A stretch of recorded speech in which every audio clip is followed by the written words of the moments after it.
Hola, hola, buenos días amigos. Gracias a todos los radioescuchas por estar aquí el día de hoy en mi programa Buscando el Sueño Americano con Celia Estrada. Celia Estrada Realtor lleva más de 30 años ayudando a familias a ser propietarios de casa y esperamos que ustedes puedan ser los próximos a los que podamos ayudar. El día de hoy tenemos una invitada muy especial que la vamos a presentar en los próximos minutos, pero antes de eso quisiera dejarles saber cuáles son los requisitos que el banco le pide para comprar una casa. Los requisitos son los siguientes: le van a pedir su declaración de impuestos de 2 años consecutivos, colillas o talones de cheque de un mes reciente, estados de cuenta de banco de los últimos 2 meses. Si no tienes crédito, te van a pedir cartas de referencia, ya sea la luz, el agua, teléfono, seguro de carro, dish, cable celular, etc. Y si tienes W7, los requisitos básicamente van a ser los mismos, con la excepción que necesitas tener tu Tax ID y una identificación de tu país vigente. Bueno, gente, ahí están los requisitos que usted necesita tener para comprar una casa. Bueno, entonces le quiero dar la bienvenida hoy día a una abogada que nos da su privilegio. El privilegio es mío de tenerla aquí el día de hoy, Claudia Soto. Claudia Soto, muchas gracias por aceptar nuestra invitación. Gracias, Celia, gracias por tenerme aquí hoy para ver qué puedo compartir con ustedes que les ayude, ¿no? en lo del sueño americano también de comprar casa. De que nos vas a ayudar a hacer un montón, Claudia, porque tú eres, para empezar, bueno, latina, hablas el español, y qué mejor con una abogada que nos pueda hablar en español y que nos explique el proceso de prácticamente tu trabajo, ¿no? Porque cuando uno compra casa, muchas personas dicen, no necesito abogado, claro, no necesito un agente, no necesitan nada. Sí, no. Pero cuando lo pueden hacer solo. Sí. Pero cuando se presentan los problemas, ahí dicen, ay mamá, ¿dónde voy? Claro, sí, no, ahí es que lo buscan a todo el mundo. Así es. Sí. Entonces, Claudia, mira, quisiera hacerte unas preguntas para comenzar. Claro. Y quisiera preguntarte, ¿cuánto tiempo llevas practicando, bueno, primeramente el oficio de abogada? ¿Qué tipo de abogada eres? Sí, pues, entonces mi nombre es Claudia Soto, mi oficina es Solo Law, yo soy la dueña de la oficina. Y llevo 12 años con licencia de abogada aquí en Carolina del Norte, y 10 de esos 12 años han sido enfocados en lo que es bienes raíces. Okay. También he hecho un par de otras cosas en esos primeros 2 años, que es cuando uno hace un poquito de todo, un poco de inmigración, un poco de casos criminales, tráfico, también casos de accidente, todo, un poquito de todo. Pero en realidad mi foco siempre ha sido bienes raíces. Entonces, aquí es donde creo que puedo ofrecer un poco de información que a lo mejor ayude a tomar decisiones educadas para que puedan no solo beneficiarse de comprar casas, sino de entender qué pueden hacer para que todo les salga relativamente fácil, o por lo menos no sorpresas. Y no los estafen más que nada. ¿no? Sí, correcto, sí. Que están a las órdenes del día. Ay, sí. Y es una de las cosas que queremos conversar, porque ya tú sabes, ya llevo 30 años haciendo este negocio de bienes raíces, y escuchas cada historia que te da pena, ¿no? Sí. Por falta de información, no ir con las personas correctas. Esta es una de las razones por qué tengo el programa, sí, ¿no? Porque creo que es importante informarte, tener la información de las personas correctas. Entonces dije, bueno, alguien que nos hable español, que nos pueda hacer entender todo este proceso. Por ejemplo, cuando una persona ya tiene, por ejemplo, un contrato, ¿no? Vamos a poner una transacción normal con un agente inmobiliario. Sí. El comprador contrató a su agente inmobiliario para que le ayude a buscar la casa. Digamos, el cliente dice, bueno, está bien, contratemos a un abogado para que me ayude. ¿Cuál es el proceso? ¿Qué es lo que tú haces después que te mandamos el contrato? Sí, creo que mucha gente no entiende bien lo que hace el abogado de bienes raíces, ¿no? Porque hay veces que también recibo llamadas donde me llaman a decirme, quiero contratarte para una compra de una casa, pero así no funciona. Tú le diste exactamente cómo es. Primero se consigue la gente, van a encontrar la casa, tienen su préstamo, o en efectivo van a comprar cash en efectivo, pero ya después de estar bajo contrato por la casa que ya escogiste, te encantó la casa, entonces o tu agente de bienes raíces, o si no tienes un agente, entonces ahí es donde se tiene que encontrar el abogado que va a hacer el cierre. En Carolina del Norte tienes que tener el abogado para hacer el cierre, para poder obtener lo que se llama el seguro del título de la propiedad. Sin abogado no puedes obtener ese tipo de seguro. Entonces ahí es donde se requiere el abogado para hacer un cierre. Ahora, con eso no quiero decir que la gente no hace títulos sin abogados, pero te puedo decir que por ahí hay muchos problemas, ¿no? Pero en esencia, cuando recibimos el contrato de alguien que ya encontró su casa, ahí es donde el trabajo de nosotros empieza, y ese trabajo es investigar el historial del título de esa propiedad. Cuando tú miras una casa no sabes el historial del título, no se sabe quién fue dueño, qué deudas, qué tipo de problemas haya podido tener el título. Todos los títulos han tenido algún problema en algún momento, desde cuando se hacen récord o se mantienen los documentos de bienes raíces en este estado. Entonces la parte que hacemos nosotros, investigamos el título, estamos buscando qué tipo de problemas o deudas haya sobre ese título, y eso se identifica al principio, después de que el contrato se manda a la oficina, y se trabaja hacia clarear o arreglar o pagar los problemas o las deudas que se hayan encontrado. Las más comunes y que normalmente se van a encontrar son los mortgages, las hipotecas de los dueños anteriores o los dueños corrientes.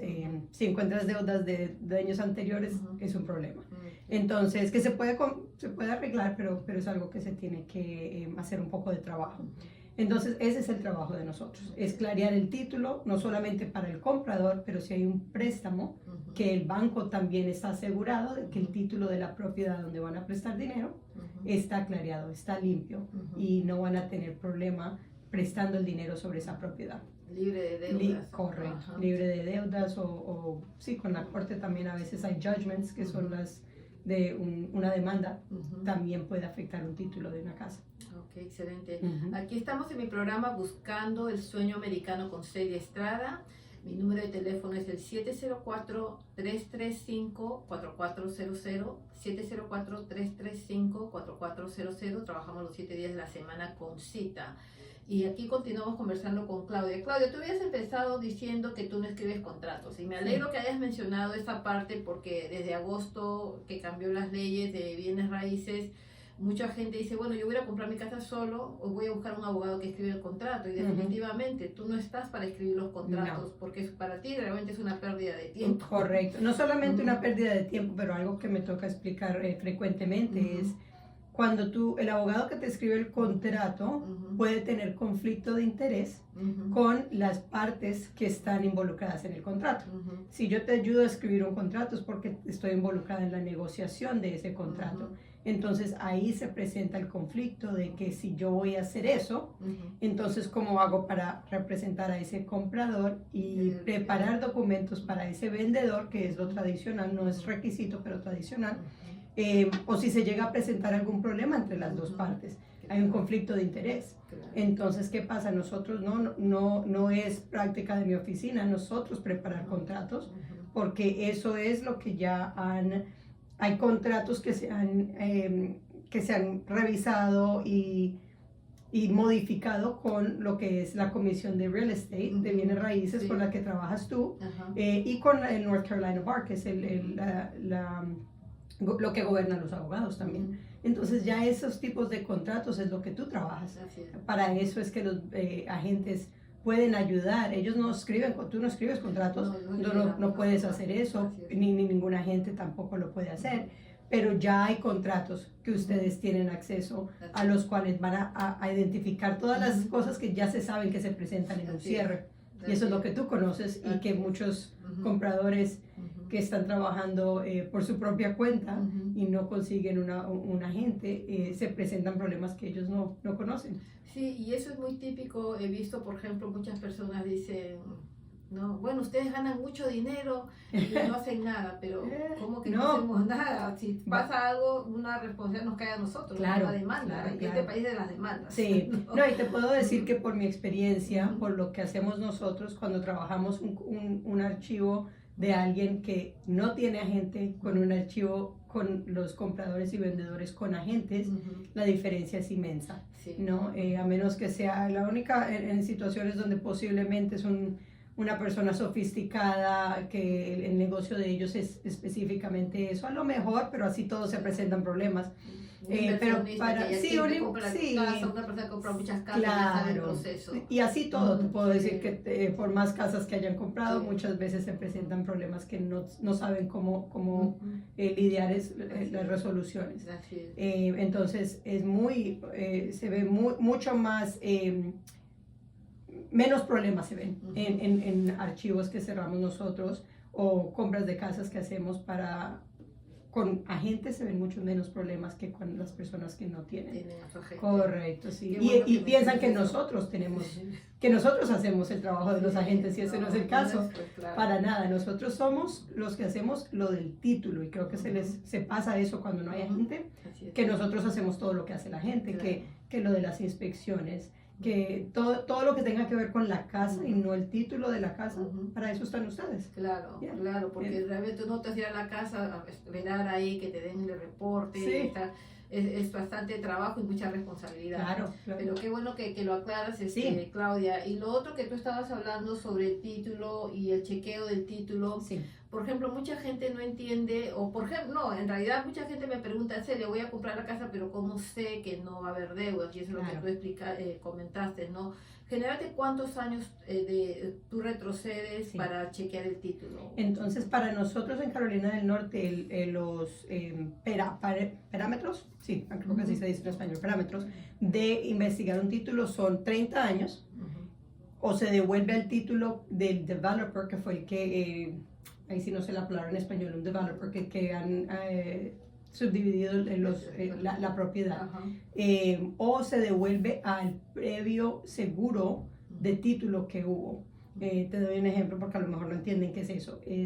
Digamos que yo compré una casa en el 2000 y en el 2000 obtuve una póliza, digamos más, el 2010, porque ya estamos casi en 30 años, pero en el 2010 compré una casa y en el 2010 obtuve una aseguranza del título de la propiedad. O sea que el abogado que me hizo el cierre ya investigó hacia atrás, o 30 años o también a una póliza. Okay. Entonces ya la próxima persona, digamos ahorita en el 2024, va a comprar esa casa y el abogado no tiene que devolverse 30 años. Puede, pero no tiene. Okay. Si encuentra la póliza que yo obtuve en el 2010, pueden de esa póliza en adelante chequear, porque ya del 2010 hacia atrás se había chequeado y estaba todo limpio. Okay. Entonces, y si llegara a haber un problema, hay una póliza de seguro que cubre, porque la póliza nueva que va a obtener el comprador va a asumir el riesgo, porque ya una compañía de seguro lo asumió antes de ellos, si es que se llegara a presentar un problema. Okay. Excelente, y eso es una de las cosas que la gente tiene que saber, que la póliza para el título no es la misma póliza seguro para la casa, son dos pólizas completamente diferentes. La póliza que usted obtiene a la hora de comprar, a la hora de chequear el título, esa póliza sirve por el tiempo que usted es propietario de la casa. Y como Claudia explicó, si usted compró la casa ahora y decide venderla, por ejemplo, de acá a 5 o 10 años, esa póliza que usted compra es importante que la tenga a mano, porque va a ayudar mucho cuando usted la venda al próximo abogado, que saber que ya hubo un chequeo del título, ¿no? Una revisión del título, pues donde el título pues está bueno, limpio, sin ningún problema para poder transferirlo. Aquí estamos en mi programa Buscando el Sueño Americano con Celia Estrada. Celia Estrada Realtor lleva más de 30 años ayudando a familias a ser propietarios de casa.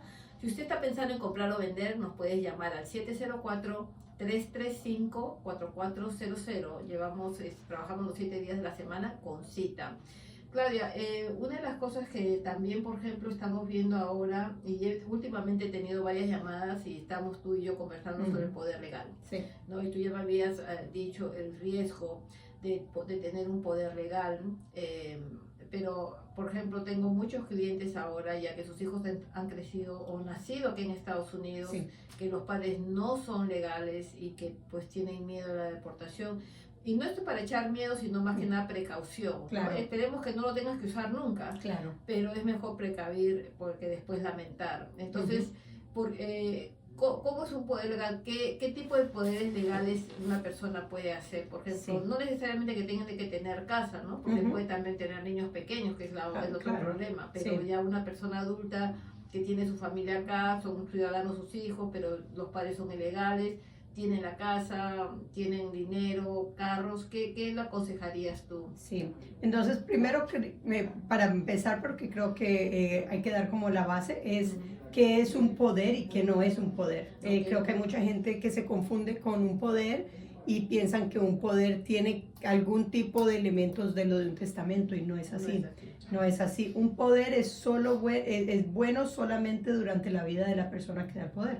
Porque ¿qué hace un poder? Deja que otra persona se pare en tus zapatos y hacer lo que tú pudieras hacer por ti mismo. Si tú falleces, ya tú no puedes hacer nada por ti mismo. Entonces un poder deja de ser válido en el momento en que fallece la persona que dio el poder. Entonces esa es la primera aclaración, porque mucha gente que me habla piensa que un poder sobrevive a la persona que dio el poder. No, para eso es un testamento y otros tipos de instrumentos. El poder es solamente durante en vida. Lo que yo puedo hacer en vida le voy a dar el derecho a otra persona de hacerlo. Entonces, en forma bien sencilla, eso es lo que es un poder, eso es lo que hace. El poder es que tú le estás dando el derecho a otra persona que pueda transactar por ti, que pueda hacer lo que tú pudieses hacer por ti mismo. Entonces, que hay diferentes tipos de poderes, sí los hay. Hay de poderes médicos, hay healthcare power of attorneys, que son poderes médicos. También los que creo que estamos hablando más aquí, es los poderes que pueden cubrir transacciones financieras, de bienes raíces, de seguros, de taxes, todo ese tipo de cosas. Ya esos son poderes más durables, que son más a largo término, que prácticamente dan poder a un rango de cosas bastante grande. Entonces, ¿qué pasa? Cuando estábamos hablando temprano, es que esos poderes son poderosos, ¿ok? Eso es lo que das, estás dando poder. Entonces tienes que entender, o sea, es un documento muy bueno que puedes utilizar con un propósito en mente, pero tienes que caer en cuenta que es un documento bastante poderoso que le estás dando a otra persona que pueda hacer lo que tú pudieses tomar tus propias decisiones, alguien las va a tomar por ti.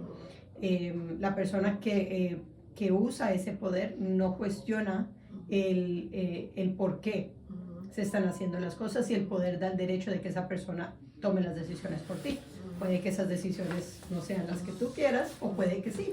Entonces, eso es lo más importante, es entender qué estás dando. Estás dando un poder de que puedan hacer lo que tú pudieses hacer por ti mismo. Entonces, en este caso, por ejemplo, como habíamos hablado, una deportación. Correcto, ¿no? sí. Entonces, ahí esta persona no le podías aconsejar darle, escribe tu herencia o darle la herencia. No. Entonces sí tienes que mirar porque los poderes, hay otro poder también que no lo mencioné, que es más específico, que es un poder para bienes raíces, específico para una propiedad.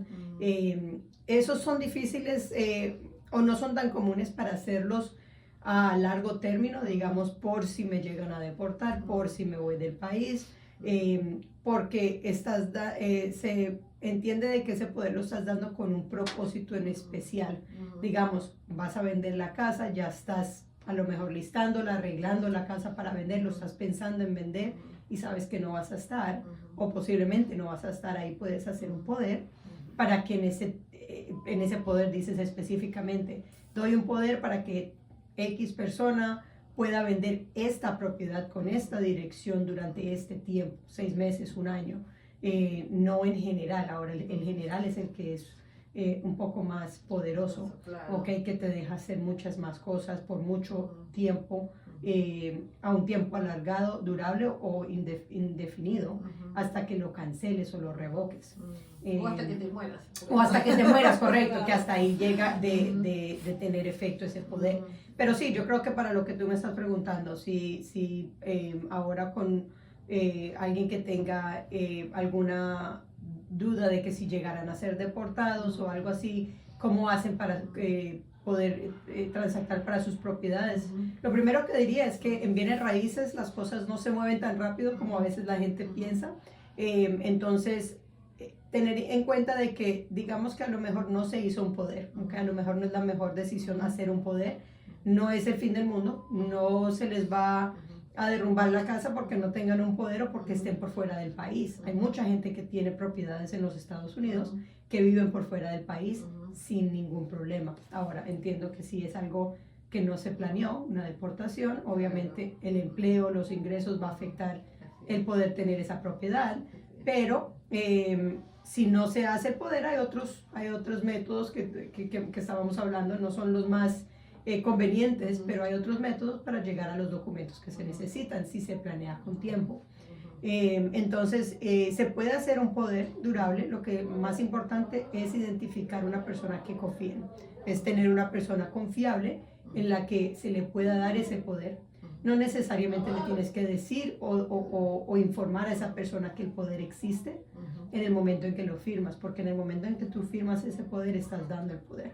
Entonces, por eso es bastante importante que tengas, que sepas qué estás haciendo, que no cualquier persona te esté haciendo un poder y que estés dando un derecho a alguien y no sepas que estás dando más de lo que diste. Entonces, tener cuidado. Los poderes son buenos, pero tienen que tener cuidado. Claro, especialmente como tú habías mencionado, ¿no? Una de las cosas, la persona, yo creo que es entrar en una conversación con la familia y saber, ¿no? Porque otra vez no es que tienes que meter miedo, pero hay siempre estar preparado, porque la realidad no necesariamente es una deportación, porque puedes fallecer. Lo que sea. ¿No? Y eso ha pasado, gente que ha fallecido y no tiene un testamento y se queda en el aire, y a veces dice la esposa automáticamente, porque están conviviendo, piensan que va a heredar todo, pero no es así. No es así. Entonces es bien importante saber qué es lo que necesitas hacer, y muchos de los latinos nos gusta convivir, ¿no? Desafortunadamente. Muchos. Entonces, no, pero yo estoy bien así porque no estoy casada, no, porque ¿qué pasa? Cuando hay hijos, cuando hay propiedades, fallece, que ya he tenido esta historia, que tenía un cliente hace años, que jovencito, él falleció, la dejó a la mujer con 5 hijos, nunca la hizo, él sí era ciudadano, ella nunca pudo serlo porque él no quiso por egoísmo. ¿Y qué pasó? Él fallece, la deja a la mujer ilegal, los hijos sí nacieron aquí, tuvieron una casa, yo no sé qué pasaría con ellos, ¿no? ¿Ella estaban casados? No, pues no estaban casados. Claro, no estaban casados porque no quiso darle los papeles nunca. No que esté promoviendo que todos los que convivan se casen, pero si no están, no deberían. Y cada estado es diferente también. Yo soy licenciada en Carolina del Norte nada más, pero para un ejemplo nomás, en Carolina del Norte tienes que estar casado legalmente para que el matrimonio tenga o el interés matrimonial exista. Carolina del Sur es un poco diferente. Puede haber unas opciones de que te consideren casados por medio de tanto tiempo de convivencia. Carolina del Norte no es así.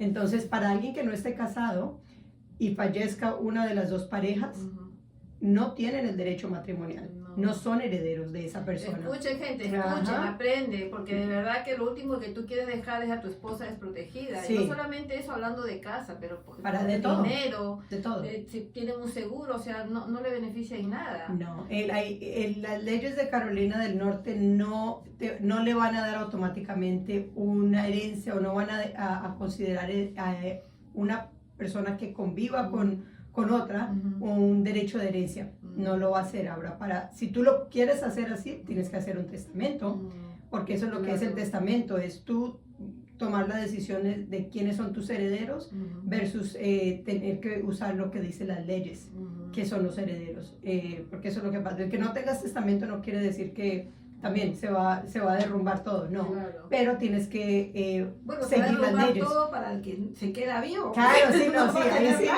Esa persona se va a derrumbar. Pero entonces lo que hacen es que en vez de usar tus deseos, van a usar las leyes de Carolina del Norte, de la familia más común, ¿no? Esposo, esposa, hijos, casados con hijos. Si esa no es la situación de la pareja, no están casados, tienen hijos a lo mejor de otras relaciones, van a haber todo tipo de resultados. Una mazamorra. Una mazamorra, correcto, sí. Entonces ahí es importante que estamos hablando ya de otra cosa, ¿no? Que es lo de después de fallecer, lo que son los testamentos, el fideicomiso, varios instrumentos que se pueden planificar. Como tú dices, hay que planear. No meter miedo, pero sí planear, porque cuando uno planea, las cosas son mucho más fáciles para las personas quien te van a ayudar a hacer lo que necesitas hacer. Así no tienes que pelear con nadie tampoco. Correcto, sí, hay muchas peleas. Nosotros también hacemos testamentos y fideicomisos y se presentan muchas peleas entre familias. ¿A qué número te pueden llamar? Sí, la oficina es el 704-270-6027. Excelente, ahí tiene su número de Claudia, si ustedes están buscando hacer ya sea un poder legal, hacer un cierre de casa, ¿qué más haces? Hacemos también testamentos, lo que son los testamentos, los fideicomisos, la planificación patrimonial. Entonces ahí están incluidos los poderes financieros, médicos, testamentos, fideicomisos, también es lo que son los cierres de casas, también hacemos, y también ciertos casos de pocos de familia, bien, los más sencillos de familia no nos enfocamos mucho, pero también un poco de planificación de negocios. Excelente, ahí tienen amigos, aquí estamos en mi programa Buscando el Sueño Americano con Celia Estrada. Celia Estrada Realtor lleva más de 30 años ayudando a familias a ser propietarios de casa. Si usted está pensando en comprar o vender su casa, nos puedes llamar al 980-722-9298 o al 704-335-4400, 704-335-4400. Entonces, vamos a enfocarnos un poquito más en esto de las herencias, porque es que en todo este tiempo que llevo en el negocio he escuchado tantas historias penosas que no se hubieran evitado si hubieran hablado con las personas correctas. No solamente eso, pero a veces tienen miedo de levantar el teléfono y prefieren preguntar a un amigo, un tío y le dan la información equivocada. Te puedo decir que mi experiencia, y lo veo mucho porque pues, yo diría que la mayoría de los cierres que hago son en español, entonces estamos hablando de que estoy haciendo cierres con la comunidad latina y en la cultura de nosotros, lo que es la planificación patrimonial o hablar solamente o pensar de que nos vamos a morir en algún momento es tabú. Es tabú, nadie quiere hablar de eso. Queremos ser eternos. Sí, queremos ser eternos, pensamos que nunca nos vamos a morir. Pero no tanto eso, sino que les da miedo, como tú dices, ni siquiera tocar el tema de que en un momento vamos a fallecer, ¿me entiendes? Y la cultura de nosotros en general, no estoy hablando de todo el mundo, pero en general mi experiencia y lo que yo veo es que la cultura hispana no quiere hablar de lo que es planificación de patrimonio para cuando fallezcas. En la cultura americana es algo bien común. No se hace cuando ya uno tiene 80 años y ya está al punto de fallecer. Se hace muy temprano. Se hacen cuando los hijos cumplen 18 años, cuando se van a ir a la universidad, cuando tienen su primer hijo, cuando compran su primer casa. Es algo que se hace temprano porque ahí es un poco más sencillo hacer las cosas. Cuando ya tú estás en edad más avanzada, puedes tener problemas cognitivos de capacidad mental y a ese punto ya no puedes hacer estos documentos, ya es muy tarde. O a lo mejor tienes tantas propiedades o tantos negocios que ahorita es tratar de ver cuál es la mejor forma de arreglar todo. Es mejor hacerlo temprano, sí se puede, creo que es algo que tenemos que cambiar en nuestra cultura para educar a la gente joven de que deberían de por lo menos entender qué es un testamento y qué hace, qué es un fideicomiso y qué hace, un poder y qué hace, porque si no, entonces nada más tocar el tema la gente se asusta. Sí, no, pero mira con el COVID, ¿qué pasó? ¿Cuánta gente se fue? Correcto, y te puedo decir que en lo del COVID también fue tener un poder médico, quien toma decisiones por ti si tú no puedes tomarlas por ti mismo. Bien fuerte. Muy fuerte, y dio de repente y mucha gente sin tener nada planeado o en pie cuando pasó lo de COVID. Sí, y mire, te contaré pues que en esa fecha mi hijita mayor nos hizo a mí y a mi esposo correr para hacer nuestro testamento, porque no teníamos, al igual yo latino, él era americano. A mí me sorprendió mucho su actitud de ella, pero tenía razón, ¿no? Tenemos que estar preparados porque no somos eternos, cualquier cosa nos puede pasar en cualquier momento y hay que ser responsables, porque de verdad que es parte de tu responsabilidad como padre, madre, asegurarte que no les puedas dar este peso a tus hijos de tener que decidir o pelearse, porque es el otro problema, que entre ellos empiezan a pelear porque no se hizo este papel, ya sea por vergüenza, falta de información. Entonces me parece muy interesante, Claudia, que podemos hablar de este tema y bueno, que espero que mucha gente te pueda llamar. Claro, y te puedo explicar algo relativamente sencillo, podríamos hablar por horas de esto, pero para como una explicación bien superficie y sencilla es, piensa en porque mucha gente dice que es un fideicomiso, a lo mejor nunca ni siquiera han escuchado esa palabra. El fideicomiso en inglés se llama un trust. Creo que a veces nosotros mismos aquí hemos escuchado la palabra trust más que hemos escuchado la traducción que es un fideicomiso. El fideicomiso, bueno, empecemos con el testamento. El testamento es un documento donde tú pones tus deseos, ¿ok? Tú pones quién quieres que sea tu heredero de tus bienes. Ahí es donde aparece el testamento, ¿ok? También hay otras cosas que hace el testamento, pero en general eso es. Yo quiero que mis bienes le queden a mis 2 hijos y a mi vecina porque me cae bien. Y a mi esposo también, y hay cosas donde tú no puedes sacar a tu esposo por completo, pero pues no vamos a hablar de eso ahorita. Hay limitaciones, pero digamos, yo quiero que sea mi esposo, mis 2 hijos, pero también a mi vecina, porque me cuidó toda la vida, porque me regaló la casa en la que vivo, lo que sea. Tú tienes que poner eso por escrito. Si no lo pones por escrito, las leyes no lo van a dejar ocurrir, ¿me entiendes? Porque las leyes solamente miran a una familia tradicional, esposo, esposa, hijos.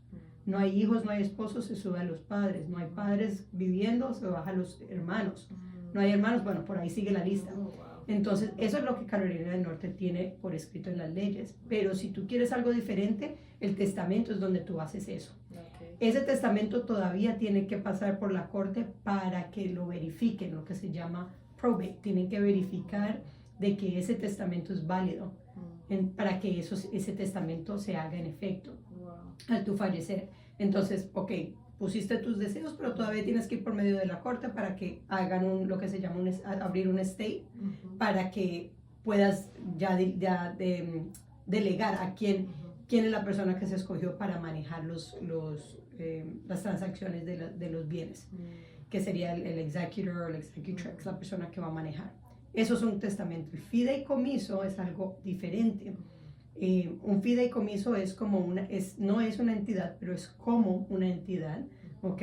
Piénsalo de cierta manera, para tratar de hacerlo un poco sencillo, piénsalo como en un tipo de compañía. No es una compañía, para que no me vayan a sacar de contexto, no es una compañía, no es una entidad, pero piénsenlo como en eso para que tengan una idea de cómo funciona. Entonces ese fideicomiso tú lo creas, eso es lo que hacemos nosotros, creamos el fideicomiso, el documento, y el documento es en donde tú pones tus instrucciones, pero tus bienes están a nombre de ese fideicomiso.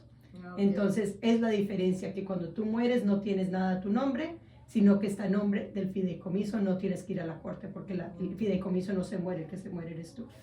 Excelente, mira, nos Podríamos pasamos hablar ya, horas. sí, hola, nos pasamos más del tiempo, pero bueno, aquí está toda la información, amigos. Si quieren escuchar más de esto, o bueno, que se perdieron el programa, puedes entrar a mi Facebook, Celia Estrada Realtors. Ahí estamos en TikTok, en Instagram, y muchas gracias por escucharnos, y nos vemos de aquí hasta el 28 de diciembre. Que tengan un excelente día y unas hermosas navidades y un feliz año nuevo. Feliz Navidad. Igualmente, gracias.